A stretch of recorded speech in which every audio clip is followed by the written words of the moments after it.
सवाल और आप देख रहे हैं CWB हिंदी न्यूज। शक संवत 1946 विक्रम संवत 2081 आज फाल्गुन मास के शुक्ल पक्ष की पूर्णिमा तिथि और दिन शुक्रवार है। तदनुसार अंग्रेजी तारीख 14 मार्च सन 2025 पूर्णिमा तिथि आज दोपहर 12:25 तक रहेगी। इसके अलावा आज यानी शुक्रवार को रंगों वाली होली यानी धुलंडी का त्योहार मनाया जाएगा। आप सभी को इस पर्व की हार्दिक शुभकामनाएं। सबसे पहले आज की सुर्खियां। हरियाणा में होली से पहले बारिश, 4 जिलों में ओले भी गिरे। 16 मार्च तक बूंदाबांदी बारिश का अलर्ट, तूफान भी आ सकता है। बताएंगे मौसम का ताजा हाल। अगर आपके घर में है बेटी तो जल्दी करें हरियाणा सरकार की इस योजना के लिए आवेदन। बताएंगे पूरी अपडेट। हरियाणा में CET की परीक्षा को लेकर बड़ा अपडेट, इस महीने होने जा रहा है इसका आयोजन। अगर आपके घर में भी है शादी तो जल्दी करें इस योजना के लिए आवेदन। मिलेंगे 71,000 रुपए। हरियाणा में सौर ऊर्जा से जगमग होंगे गरीबों के घर। महिलाओं को हाउस टैक्स पर मिलने जा रही है 25% की छूट। होली पर्व पर आशा वर्कर्स के लिए खुशखबरी, सरकार ने मानदेय बढ़ाने को दी मंजूरी। हरियाणा के इस शहर को मिला बाईपास का तोहफा, 1000 गांव की फिरनियां होंगी पक्की। हरियाणा में कब होगा नए जिले और तहसीलों का गठन, बजट सत्र में राजस्व मंत्री ने दी जानकारी। अग्निवीर भर्ती के लिए शुरू हुए ऑनलाइन रजिस्ट्रेशन, 10 अप्रैल तक चलेगी प्रक्रिया। हिसार एयरपोर्ट को मिला लाइसेंस। रामनवमी पर 6 अप्रैल को हिसार से पहली फ्लाइट अयोध्या के लिए भेजने की है तैयारी। और यूपी में 60,000 पुलिस भर्तियों का फाइनल रिजल्ट घोषित। जनरल का कट ऑफ 225, ओबीसी का 216 रहा। 48 लाख परीक्षार्थियों ने दिया था एग्जाम। और अब खबरें विस्तार से।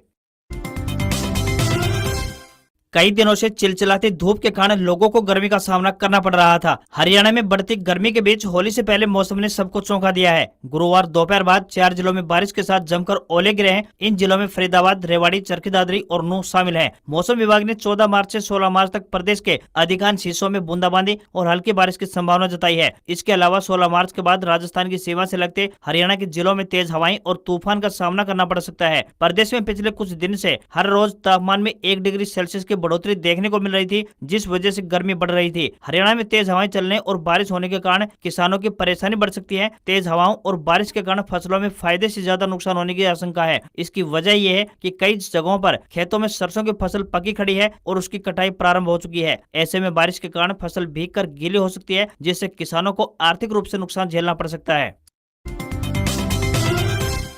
वायुसेना स्कूल अर्जनगढ़ नई दिल्ली की तरफ से विभिन्न पदों पर भर्ती के लिए आवेदन मांगे गए हैं। जो भी उम्मीदवार इन पदों पर आवेदन भेजने के इच्छुक हैं, वे ऑफलाइन माध्यम से अपने आवेदन भेज सकते हैं। इन पदों के लिए पुरुष व महिला दोनों वर्गों के उम्मीदवार अप्लाई कर सकते हैं। सैलरी 18,000 रुपए से लेकर 48,000 रुपए पर मंथ मिलेगी। एनटीटी संविदा, एनटीटी रेगुलर, PRT रेगुलर और संविदा, स्पेशल एजुकेटर संविदा, खेल अध्यापक रेगुलर जैसे विभिन्न पदों पर भर्ती होने जा रही है। न्यूनतम आयु 21 वर्ष और अधिकतम आयु 50 वर्ष तय की गई है। उम्मीदवारों से विनम्र निवेदन है कि भर्ती के लिए आवेदन करने से पहले आधिकारिक विज्ञापन अवश्य देख लें। आवेदन करने की आखिरी तारीख 25 मार्च है। हरियाणा में स्थानीय निकाय चुनाव में शानदार जीत से गदगद दिखाई दे रही सत्तासीन भारतीय जनता पार्टी यानी बीजेपी अब शहरी इलाकों के विकास पर पूरा फोकस करेगी। भाजपा ने अपने संकल्प पत्र में 21 वादे किए हैं। सीएम नायब सिंह सैनी ने कहा है कि ये वादे नहीं बल्कि प्रदेश की जनता को दिए गए वचन है, जो हर हाल में पूरे होंगे। इनमें प्रमुख रूप से गरीबों के घरों को सौर ऊर्जा से रोशन करना, महिलाओं को हाउस टैक्स में 25% की छूट, स्ट्रीट वेंडर्स को आर्थिक सहायता, बेहतर सफाई व्यवस्था आदि शामिल है। निकाय चुनाव में ऐतिहासिक जीत के बाद मीडिया से बातचीत करते हुए मुख्यमंत्री नायब सिंह सैनी ने संकल्प पत्र को लेकर बेबाकी से अपनी राय रखी है। 10 सालों में शहरों का विकास किया है और उन्हीं मुद्दों पर चुनाव में उतरे भी हैं। सीवरेज व्यवस्था को सुदृढ़ बनाया, पेयजल आपूर्ति में सुधार किया, सिटी बस सेवाएं शुरू की हैं। 10 साल में 2147 अवैध कॉलोनियों को नियमित किया है। शहरी क्षेत्रों के संपूर्ण विकास के लिए पैसे की कमी नहीं रहेगी। शहरी क्षेत्रों में सड़कों का सुधार करने का कार्य निरंतर चलता रहेगा। साथ ही जरूरत होगी वहाँ काम किया जाएगा। शहरों के ट्रैफिक जाम से छुटकारा दिलाने के लिए नए बाईपास भी बनाए जा रहे हैं। सीएम सैनी ने कहा कि ट्रिपल इंजन की सरकार तिगुनी गति से विकास करेगी। कचरा निस्तारण, हर बूथ पर सेवा केंद्र खोलने, सीवरेज व पानी का मुफ्त कनेक्शन, टोल टैक्स व फीस तय करने की सख्ती सहित 21 वादे किए थे, जो पूरे होंगे। हरियाणा की जनसंख्या करीब 2 करोड़ 88 लाख है। इनमें से गरीबी रेखा से नीचे जीवन यापन करने वाले परिवारों की संख्या 52 लाख के नजदीक पहुंच चुकी है। अगर एक परिवार में औसतन 4 व्यक्ति माने जाएं, तो प्रदेश में 2 करोड़ से ज्यादा लोग BPL श्रेणी में शामिल हो चुके हैं। पिछले काफी समय से प्रदेश में BPL लोगों की संख्या को लेकर विवाद चल रहा है। नागरिक संसाधन सूचना विभाग द्वारा जारी रिपोर्ट को लेकर विपक्ष सरकार पर हमलावर रहा है। वहीं कांग्रेस विधायक पूजा ने विधानसभा में इस मुद्दे को उठाया और सरकार से पिछले 5 सालों की रिपोर्ट मांगी है। उन्होंने BPL की संख्या और सरकार द्वारा इस दिशा दिशा में किए गए प्रयासों पर प्रश्न पूछा। इसका जवाब देते हुए सामाजिक न्याय एवं अधिकारिता मंत्री कृष्ण बेदी ने बताया कि वर्ष 2023-24 में यह संख्या 44,91,012 और वर्ष 2024-25 के दौरान 51,83,253 तक पहुंच गई है। इस दौरान कांग्रेस विधायक आदित्य सुरजेवाला ने हरियाणा कौशल रोजगार निगम भर्ती, कर्मचारियों और खिलाड़ियों के अधिकारों को लेकर विधानसभा में प्रश्न पूछे। उन्होंने कहा कि युवा अपनी जमीन बेचकर 40 से 50 लाख रुपए लगाकर विदेशों की तरफ पलायन कर रहे हैं। वहां जाकर भी उन्हें शोषण का शिकार होना पड़ता है, साथ ही कुछ को तो मौत का सामना तक करना पड़ता है। ऑस्ट्रेलिया में था वो, that was my favourite 100 of yours. Aamir भाई, एक फोटो मिलेगा क्या? भी उन्हें शोषण का शिकार होना पड़ता है, साथ ही कुछ को तो मौत का सामना तक करना पड़ता है। हरियाणा विधानसभा के बजट सत्र का आयोजन हो रहा है। मुख्यमंत्री नायब सिंह सैनी ने कहा है कि विपक्षी दल कांग्रेस के सदस्य लगातार कह रहे हैं कि बीजेपी सरकार ने कुछ नहीं किया, लेकिन मैं उनको बता देना चाहता हूं कि मुख्यमंत्री पद की शपथ लेते ही मैंने 26,000 युवाओं को पारदर्शिता के आधार पर सरकारी नौकरी देने का काम किया है। सीएम नायब सिंह सैनी ने कहा कि विधानसभा चुनाव प्रचार के दौरान बहुत सी जगहों से कांग्रेस नेताओं के बयान सामने आए। चुनाव में हुड्डा साहब ने 2 लाख सरकारी नौकरियां देने का वादा किया। इनके उम्मीदवार कहते थे कि हमारे कोटे में 2,000 नौकरियां आएंगी। कोई कहता था 50 वोट दो और 1 नौकरी लो। ये सरकार बनने से पहले ही नौकरियों का सौदा कर चुके थे, लेकिन प्रदेश के युवा इनके बहकावे में नहीं आए। उन्होंने कहा कि प्रदेश के युवाओं ने मेरिट के आधार पर नौकरी देने वाली सरकार को चुना। हमारी सरकार ने सरकारी नौकरियों में क्षेत्रवाद, भाई भतीजावाद को खत्म करते हुए पारदर्शिता के आधार पर नौकरी दी है। 10 साल में हमारी सरकार ने 2.25 लाख युवाओं को सरकारी नौकरी दी है। मुख्यमंत्री नायब सैनी ने कहा कि सामान्य पात्रता परीक्षा यानी सीईटी को लेकर विपक्ष खूब हंगामा खड़ा कर रहा है, लेकिन मैं उनको बताना चाहता हूं कि हमने सीईटी की परीक्षा के लिए सभी तैयारियां पूरी कर ली हैं। पहले एक पद के लिए 4 उम्मीदवार बुलाए जाते थे, लेकिन अब इसमें भी बदलाव कर दिया गया है। सीएम नायब सिंह सैनी ने सदन में आश्वासन देते हुए कहा है कि मई महीने में सीईटी की परीक्षा करवा दी जाएगी। हरियाणा की नायब सैनी सरकार समूचे प्रदेश के एक समान विकास को लेकर प्रतिबद्ध है। इसी कड़ी में गांव की फिरनियों को न केवल पक्का किया जाएगा, बल्कि स्ट्रीट लाइटें लगाकर दूधिया रोशनी से जगमग भी किया जाएगा। पहले चरण में 1000 गांव की फिरनियों को पक्का करने का निर्णय लिया गया है। हरियाणा विधानसभा के बजट सत्र में प्रश्नकाल के दौरान बादली विधानसभा क्षेत्र से कांग्रेस विधायक कुलदीप वत्स ने अपने हल्के के गाँव की फिरनियों का मुद्दा उठाया। इसके जवाब में विकास एवं पंचायत मंत्री कृष्णलाल पवार ने जानकारी देते हुए कहा कि बादली विधानसभा क्षेत्र के गाँव की फिरनियों का भी सर्वे करवाया गया है। उन्होंने सर्वे रिपोर्ट और फोटो सदन पटल पर रखे। पंचायत मंत्री के दावों को खारिज करते हुए कुलदीप वत्स ने कहा कि अधिकारियों ने उन्हें गलत रिपोर्ट दी है। हल्के में बहुत से गांव ऐसे हैं जिनकी फिरनियों में लंबे समय से जलभराव की समस्या बनी हुई है और लोगों को यहां से गुजरना दूभर हो चुका है। तब विधानसभा अध्यक्ष हरविंदर सिंह कल्याण के हस्तक्षेप के बाद पंचायत मंत्री ने कहा कि वे चेक करवाएंगे और सभी समस्याओं को दूर करते हुए गाँव की फिरनियों को दुरुस्त किया जाएगा। कुरुक्षेत्र की थानेसर विधानसभा सीट से कांग्रेस विधायक अशोक अरोड़ा ने कुरुक्षेत्र में रिंग रोड निर्माण का मुद्दा उठाया। इसके जवाब में रणवीर गंगवा ने बताया कि वे और मुख्यमंत्री नायब सिंह सैनी पिछले दिनों ही केंद्रीय सड़क मंत्री नितिन गडकरी से मिले थे। कुरुक्षेत्र में बाईपास निर्माण को गडकरी जी ने मंजूरी प्रदान कर दी है। हरियाणा में नए जिले, उपमंडल, तहसील और उप तहसील बनने का इंतजार कर रहे प्रदेशवासियों का ये इंतजार और लंबा होने जा रहा है। बता दें कि गृह मंत्रालय की ओर से नए जिलों और उपमंडलों के गठन पर रोक लगा दी गई है। देश भर में 1 जुलाई से 2021 की जनगणना शुरू होगी। साल 2011 में हुई जनगणना के हिसाब से हरियाणा की कुल आबादी करीब 2,53,00,000 थी। अब माना जा रहा है कि हरियाणा की आबादी 3 करोड़ के आसपास पहुंच गई है। हरियाणा विधानसभा के बजट सत्र में प्रश्नकाल के दौरान कांग्रेस के 2 विधायकों गीता बुक्कल और रघुवीर सिंह तेवतिया ने मातनहेल और पथला को उपमंडल यानी सब डिवीजन बनाने की मांग की थी। इस पर राजस्व एवं आपदा प्रबंधन मंत्री विपुल गोयल ने बताया कि जनगणना के बाद ही इस पर फैसला लिया जाएगा। सूबे के नायब सिंह सैनी सरकार द्वारा प्रदेश में नए जिलों, उपमंडलों, तहसीलों और उप तहसील बनाने के लिए एक कमेटी का गठन किया गया है। इस कमेटी की 3 बैठकें हो चुकी हैं। कमेटी जिलों से आई डिमांड की स्टडी के लिए संबंधित प्रशासन को निर्देश दे चुकी है। हरियाणा विवाह शगुन योजना हरियाणा सरकार द्वारा चलाई जाने वाली एक वित्तीय सहायता योजना है, जिसका उद्देश्य गरीब परिवारों की बेटियों की शादी में आर्थिक सहायता प्रदान करना है। इस योजना के तहत सरकार बीपीएल यानी गरीबी रेखा से नीचे SC व ST, OBC और अन्य आर्थिक रूप से कमजोर वर्गों को शादी के लिए 71,000 रुपए तक की वित्तीय सहायता प्रदान कर रही है। यह योजना अनुसूचित जाति यानी SC, पिछड़े वर्ग यानी OBC, गरीबी रेखा से नीचे यानी BPL और विधवा महिलाओं की बेटियों के लिए लागू है। गरीबी रेखा से नीचे यानी BPL आने वाले परिवारों की बेटियों के लिए 71,000 15,000 रुपए मिलते हैं, जबकि SC OBC श्रेणी के लिए 11,000 रुपए से लेकर 31,000 रुपए तक ये राशि प्रदान की जाती है। लड़की की उम्र 18 वर्ष या फिर उससे अधिक होनी चाहिए, वहीं लड़के की उम्र 21 वर्ष या फिर उससे अधिक होनी चाहिए। आवेदन ऑनलाइन माध्यम से हरियाणा सरकार की वेबसाइट या फिर अंत्योदय केंद्रों पर जाकर यानी CSC सेंटर पर जाकर किया जा सकता है। आवेदन के लिए आधार कार्ड, आय प्रमाण पत्र, जाति प्रमाण पत्र और विवाह प्रमाण पत्र की आवश्यकता होती है। योजना के उद्देश्य की बात करें तो गरीब परिवारों को शादी के खर्च में मदद करना है, साथ ही दहेज प्रथा को रोकने और कन्या भ्रूण हत्या जैसी सामाजिक कुरीतियों को कम करना है। वहीं महिलाओं को आर्थिक रूप से सशक्त बनाना भी है।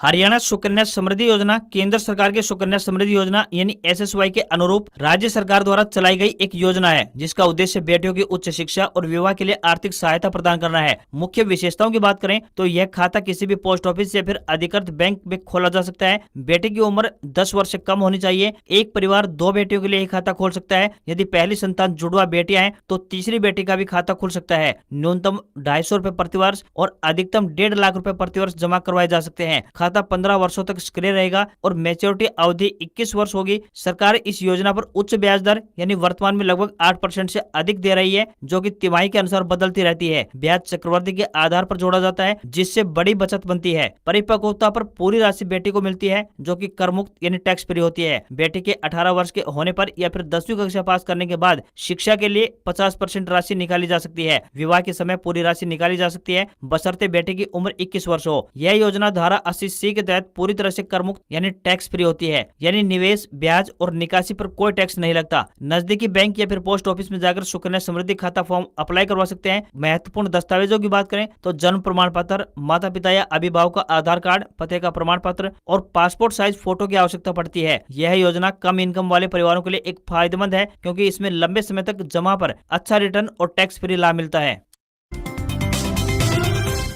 हरियाणा में रेल यात्रियों के लिए एक अच्छी खबर सामने आ रही है। कुरुक्षेत्र लोकसभा सीट से बीजेपी सांसद नवीन जिंदल के अथक प्रयासों से हिसार जिले के लोगों को 2 नई ट्रेनों की सौगात मिलने जा रही है। इन ट्रेनों के संचालन का सिर्फ हिसार ही नहीं बल्कि कैथल और भिवानी समेत कई अन्य जिलों को भी फायदा पहुंचेगा। मिली जानकारी के अनुसार बता दें कि हिसार से चंडीगढ़ और हिसार भिवानी से गुरुग्राम दिल्ली के लिए नई ट्रेन के संचालन की जल्द सौगात मिलने जा रही है। ट्रेन नंबर 64,563 और 64 जो की अम्बाला से अब अंदौरा के बीच चंडीगढ़ होकर चलती है का विस्तार कुरुक्षेत्र, कैथल, नरवाना, टोहाना, जाखल, उकलाना, बरवाला होते हुए रायपुर, हिसार तक करने का प्रपोजल रेलवे बोर्ड को भेज दिया गया है। ट्रेन नंबर 54,085 और 86 का भी विस्तार कोसली, चरखी दादरी, भिवानी के रास्ते 7 रोड हिसार तक करने का प्रपोजल भी रेलवे बोर्ड को भेज दिया गया है, जो रेवाड़ी से दिल्ली वाया गुरुग्राम होकर चलती है। रेलवे बोर्ड के अप्रूवल के बाद हिसार भिवानी से वाया रेवाड़ी गुरुग्राम होते हुए दिल्ली जाने वाली यह तीसरी ट्रेन होगी। इससे पहले श्री गंगानगर दिल्ली पैसेंजर और सिरसा एक्सप्रेस इस रूट पर चलती हैं। जल्द ही रेलवे बोर्ड से इन दोनों ट्रेनों की अनुमति मिलने की उम्मीद है। देश भर में आशा कार्यकर्ताओं के लिए एक बड़ी खुशखबरी है। रंगों के त्योहार होली पर केंद्र की मोदी सरकार ने उन्हें खुशखबरी देते हुए उनकी खुशियों में रंग भरने का काम किया है। केंद्रीय स्वास्थ्य मंत्री JP नड्डा ने कहा है कि नेशनल हेल्थ मिशन यानी NHM के संचालन समूह ने आशा कार्यकर्ताओं को प्रोत्साहन मानदेय बढ़ाने का फैसला किया है। राज्यसभा में मंगलवार को पूरक प्रश्नों का उत्तर देते हुए नड्डा ने कहा कि आशा कार्यकर्ता बहुत अच्छा काम कर रही है, उनके प्रयासों की जितनी सराहना की जाए उतनी ही कम है। उन्होंने कहा कि जमीनी स्तर पर उनके प्रयासों से मातृ मृत्यु दर और शिशु मृत्यु दर और 5 साल से कम आयु के बच्चों की मृत्यु दर के स्तर को कम करने में मदद मिली है। कुछ राज्यों से आशा कार्यकर्ताओं के पारिश्रमिक को बढ़ाने की मांग उठ रही थी, जिसके लिए अनुमति दे दी गई है और हम इस पर आगे बढ़ेंगे। आशा कार्यकर्ताओं को मानदेय बढ़ाने को लेकर केरल में कांग्रेस के नेतृत्व वाले यूनाइटेड डेमोक्रेटिक फ्रंट यानी UDF के सांसदों ने संसद में विरोध प्रदर्शन किया था। उन्होंने मानदेय बढ़ाकर 21,000 रुपए करने और उन्हें सेवानिवृत्ति लाभ के रूप में 5 लाख रुपए दिए जाने की मांग उठाई है। हरियाणा सरकार द्वारा गरीब और आर्थिक रूप से पिछड़े वर्ग के लोगों के लिए अनेक कल्याणकारी योजनाएं चलाई गई हैं। समय समय पर पात्र लोगों द्वारा इन योजनाओं को लाभ भी उठाया जा रहा है। सरकार हर वर्ग के लोगों के उत्थान की ओर लगातार काम कर रही है। इसी क्रम में प्रदेश सरकार द्वारा वृद्धावस्था सम्मान पेंशन योजना की शुरुआत की गई है, यानी बुढ़ापा पेंशन की शुरुआत की गई है। इस योजना का उद्देश्य बुजुर्गों को न केवल आर्थिक सहायता प्रदान करना है, बल्कि उन्हें वित्तीय स्थिरता और सामाजिक तौर पर सम्मान दिलवाना भी है। इससे बुजुर्ग आर्थिक रूप से सक्षम होते हैं ताकि वे अपनी दैनिक जरूरतों को पूरा कर पाएं। पहले पहले इस योजना के तहत आवेदन की प्रक्रिया काफी जटिल यानी मुश्किल भरी होती थी और बुजुर्गों को उस उम्र के इस पड़ाव में दफ्तरों के चक्कर काटने को मजबूर होना पड़ता था। अब बुजुर्गों को कहीं पर भी या किसी भी दफ्तर में जाने की आवश्यकता नहीं होती है, बल्कि उनके खाते में अपने आप ही पेंशन की राशि भेज दी जाती है। बता दें कि सरकार द्वारा प्रदेश में फैमिली आईडी की शुरुआत की गई थी, जिसमें दर्ज उम्र के आधार पर अपने आप ही बुजुर्गों को 60 साल की उम्र पूरे होने पर पेंशन की ये राशि देनी शुरू हो जाती है। सरकार द्वारा पात्र बुजुर्गों के खाते में हर महीने 3000 रुपए की पेंशन राशि दी जाती है। यह राशि सीधे उनके बैंक खातों में ट्रांसफर होती है, जिस कारण उन्हें कहीं पर भी चक्कर काटने की जरूरत नहीं पड़ती, न ही उन्हें किसी कागजी कार्रवाई से गुजरना पड़ता है। पात्रता की बात करें तो पात्र नागरिक हरियाणा का स्थायी निवासी होना चाहिए। बुजुर्ग की उम्र 60 वर्ष या फिर उससे अधिक होनी चाहिए। बुजुर्ग की आय सरकार द्वारा तय की गई आय सीमा से ज्यादा नहीं होनी चाहिए। बुजुर्ग का नाम फैमिली आईडी में दर्ज होना चाहिए। साथ ही बुजुर्ग कोई अन्य पेंशन प्राप्त न कर रहा हो।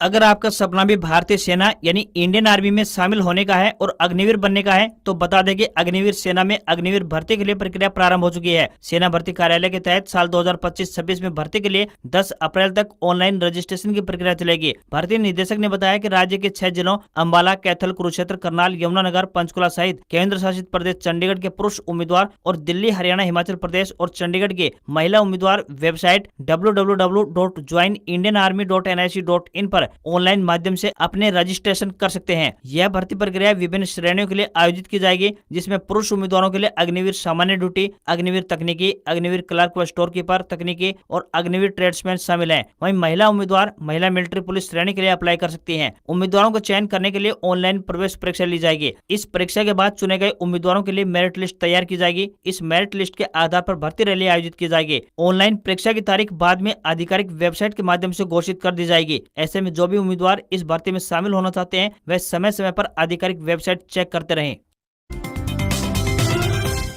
टाटा मोटर्स ने टियागो एनआरजी का अपडेटेड 2025 मॉडल भारतीय बाजार में लॉन्च कर दिया है। इसे डिजाइन में कॉस्मेटिक चेंजेस और नए फीचर्स के साथ पेश किया है। टियागो एनआरजी अपने स्टैंडर्ड मॉडल पर बेस्ड है और यह सिर्फ XZ और XZ प्लस ट्रिम में अवेलेबल है। इसके एंट्री लेवल XT वेरिएंट को बंद कर दिया गया है। टाटा टियागो एनआरजी CNG और पेट्रोल दोनों वर्जन में आती है और ये भारत में ऑटोमेटिक ट्रांसमिशन वाली सबसे सस्ती CNG हैचबैक कार है और ट्विन सिलेंडर टेक्नोलॉजी से लैस है। इसकी एक्स शोरूम कीमत की बात करें तो 7,20,000 रुपए से शुरू होती है, जो टॉप वेरिएंट में 8,75,000 रुपए तक जाती है। टियागो एनआरजी रेगुलर मॉडल से 30,000 रुपए महंगी है। टाटा मोटर्स का दावा है कि कार CNG मोड में ऑटोमेटिक ट्रांसमिशन के साथ 28.06 किलोमीटर प्रति केजी और मैनुअल ट्रांसमिशन के साथ 26.49 किलोमीटर प्रति केजी का माइलेज देती है। वहीं पेट्रोल मोड की बात करें तो इसमें ऑटोमेटिक ट्रांसमिशन के साथ 19.43 किलोमीटर प्रति लीटर और मैनुअल ट्रांसमिशन के साथ 20.1 किलोमीटर प्रति लीटर का माइलेज देती है। कीमत के आधार पर यह Hyundai Grand i10 Nios, Maruti WagonR, Maruti Celerio और सिट्रोएन C3 को टक्कर देती हुई दिखाई देगी।